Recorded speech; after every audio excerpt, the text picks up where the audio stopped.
So you know, so I fuck up the window and the night. I see you as a blessing on my life, but your words come deep like a knife. Listen me girl, hate when we post and when we vibe, but we can't put up in this and that. Baby girl, seems to pacify the vibes and then you come six months. Baby girl, request our fight. So you know, so I fuck up the window and the night. I see you as a blessing on my life, but your words come deep like a knife. Listen me girl, hate when we post and when we vibe, but we can't put on the this and that. Baby girl, seems to pacify the vibes and then you come six calm your nights. Listen me girl, I give it to your papa not the morning. Tears of joy, sleep your balling, me darling. When it seems how you respect your cause, you always give a shit again and the guys turn off. But then I get good when it's time to wake up. Tell me the one I wanna love you so much. When it seems It's your boy DJ Roy, and this is the first Road TV and of course Boston Hot 97. And we decided for our first TV program and first radio program that we speak to one of our friends, somebody that's been in the business for quite some time. He started young, and of course he's always been a real supporter of everything that Road International has done. So what better way to kick off our first night on Boston Hot 97?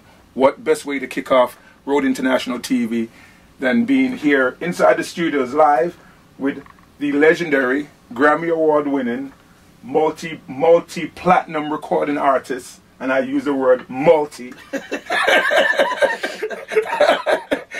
You know, I could say diamond, platinum, but multi. Multi is good enough. Multi is good. Yeah. Shaggy, and we're live inside the studios of Shaggy, and as a matter of fact, this is... And philanthropist. Oh, okay. I can't forget that. Well, we don't want to leave anything out. No, I can't do it. Because it's a very, very important interview. But we're live where it all happens. We're live in the studios, and of course, Shaggy has a real hectic schedule, so to get him to sit down for 15 or 20 minutes, it was hard, but of course, as soon as we told him that we had a new show we were doing, he was willing to sit down with us. So the Boston people and the Road TV people can see we're the hardest working Jamaicans I know. Well, we're Jamaicans, we have 10 jobs. We have 10 jobs, and Road International are about 50. I said, look, no, and global, you know, what is this like? You're taking this, you know. Well, what we're doing? Ghana, Boston, expand. Boston just signed a big contract with Digicel. We'll talk about that. But it's not my interview, though. It's your interview. Like, no, but I say which part of the money I go, you know. Which part I like, all the money thing I roll, well, we believe in sharing the wealth, and you know the team big, so. Them in a part of the team. Yeah, indeed.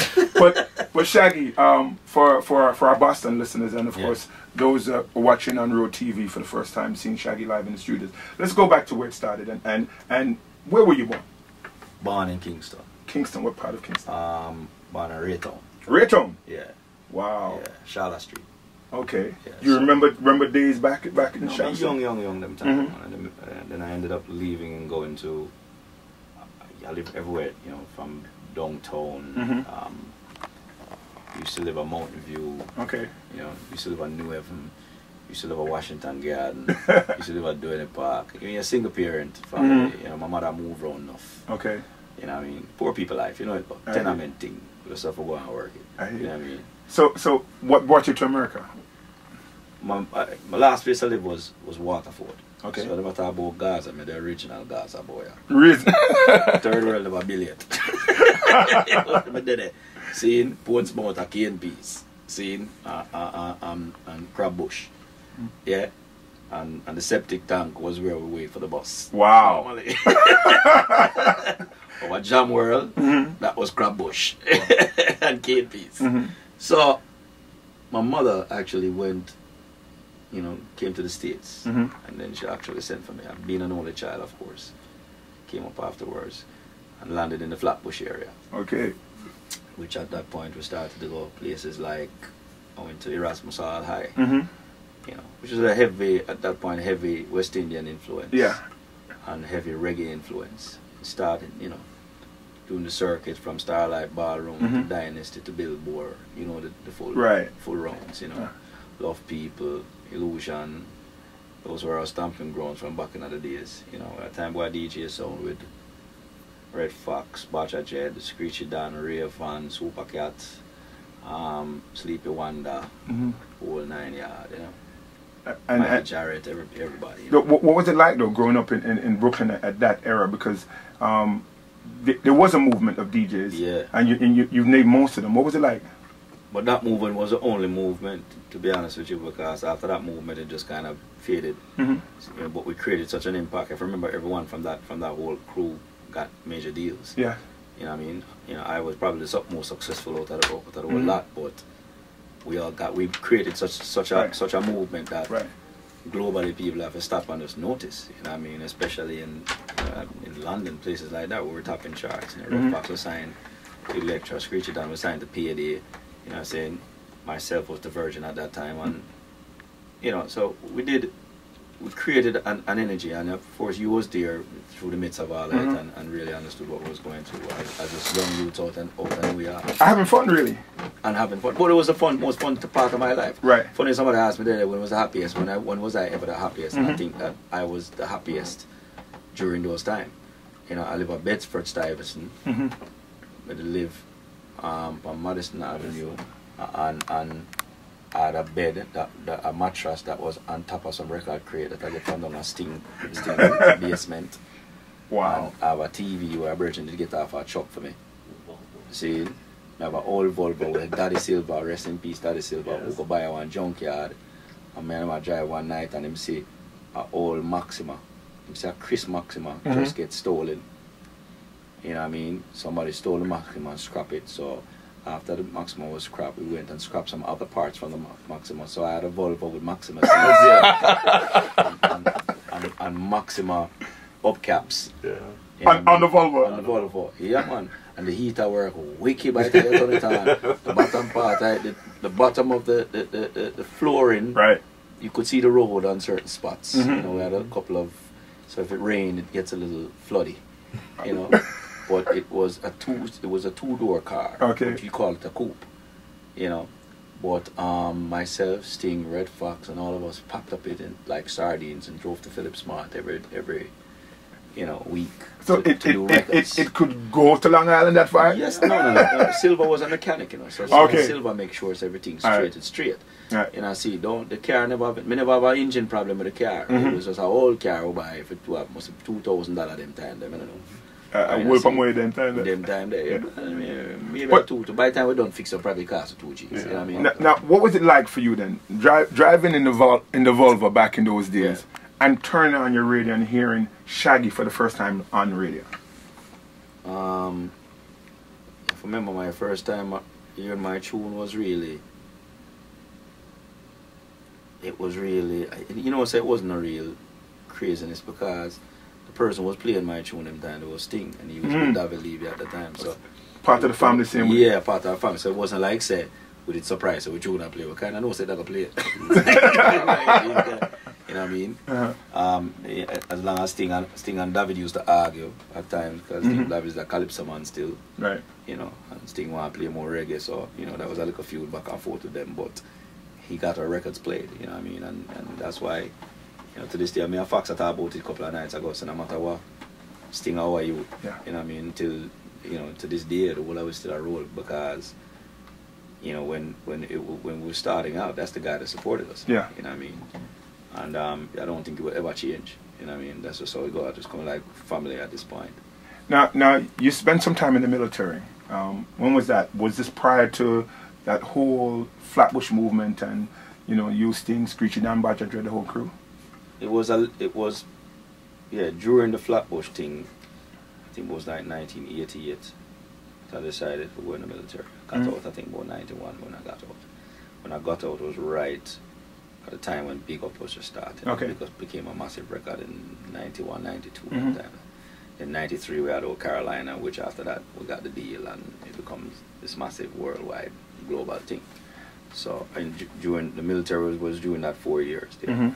And I used to drive from North Carolina to New York City every weekend just to do records. So I want to take some advice, Old Carolina in my uniform. I in the studio. I went and drove in a rent-a-car when I get from North Carolina and pick up Sting I'm host at the time. We live on Church Avenue, right above the what do you call it there? The Chinese restaurant? No, it was a laundromat. Laundromat? Yeah, it was a laundromat. Yeah, a laundromat. Thing next to it. Yeah. I would go pick him up and carry him go in the studio, and all I would sit down there, so and we beat the tune tonight. Wow. So I voiced that. I think I voiced big up to in my uniform. Yeah. Now things are moving. You signed a deal. The first album project when you were signed. That was pure pleasure. You know.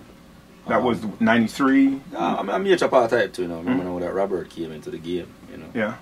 Robert was at that time managing Supercat. Cat was a friend of mine. And, you know, when Cat and Robert break up, we form like a synergy. And I think to Robert was like, man, I move without my crew, so Raven and Sting have to involve. Yeah. Which he obliged, and we just kind of move and just gonna make some money at that point. In making the first album, we decided we wanted to do everything here because that was where the energy was. We're a New York artists, we represented New York. So all of that album was done at H&F Studio, Phillips Man Studio. We had Carolina off it. Big Up was also on that album also. And Tune Mampi was on that song that was on that album. Then All Virgin too was on that record too. So there's quite a few songs that really did well for us that was on that and did album. very well in the New York market. I mean, these were major songs in the dance hall and the clubs. And then we did Nice and Lovely too, which with Nice and Lovely and A Little Buzz too. It was a big record too for us. You know what I mean? And then after that, you know, we did it was a 2-album firm deal. It was the biggest signing deal ever in reggae at the time. No dancehall artist was ever signed for that. It was $1 million. Wow. For 2-album firms, which was unheard of. You know, especially in reggae. I remember we were doing it was a bidding war between Virgin and Chris Blackwell's Island record at the time. And I think Chris was at some number like 400,000 or something like that, and Ken Berry came in with $1 million. Chris Blackwell said something to that. I've never paid for that much for a reggae artist. I'm not about to start now. I guess you wish you could take that back today, right? Well, him and I have had conversations since. You know, and he says, boy, sometimes I wonder, what is it that I said? I said, maybe it's what you didn't say. You know? But, you know, Chris is a cool youth. Him and I have had great conversations and shared a lot of good moments. The next installment after that was the Bombastic album. Right, which really catapulted you into stardom. Bombastic, did you think it was going to get a Grammy nomination? I wasn't even looking at Grammy at that time. I just wanted, I got $1 million for the first album. And, I'm sitting there at that point thinking that dancehall artists never get a second run, you know. So this is it for me. So I think both open a shoe store or something like that. Yeah, my house first thing I do is just buy my house and buy my car. I say, I look for a little storefront and I can set up a thing. See, I never really think about a career thing. Right. You know what I mean? I was flying coach still. Stardom thing. I remember that record happened overseas. Right. So when I step off playing in London, I'm a superstar. When I'm back in Billboards, Brooklyn, girls screaming. Yeah, when I'm there in Brooklyn, that was me. So.